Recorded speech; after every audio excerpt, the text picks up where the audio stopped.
এলাকার লোকজন খুব সমস্যায় আছে। বন্যার অবনতির কারণে মানুষ চলাচল এবং ঘর বাড়িতে থাকা অসম্ভব হয়ে পড়ছে।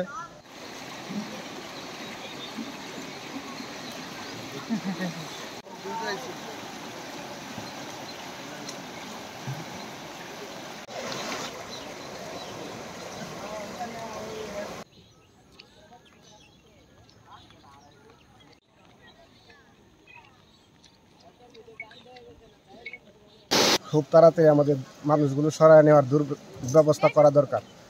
অবস্থা খারাপ, পানি দেয় না, ব্রিজ ভেঙে গেছে, রাস্তা পানি উঠছে, আমরা দোকান বাড়ি পানি, বাড়ি ঘরে পানি, হাঁটতে পারি না, যেতে পারি না, পানি আগুন লাগে, এই অবস্থা। আমরা সরকার আমরা জিনিসপত্র নষ্ট হইতেছে, খানা দানা কষ্ট হইতেছে। হ্যাঁ, সরকারের কাছে আমরা সহযোগিতা চাই, সহযোগিতা করে।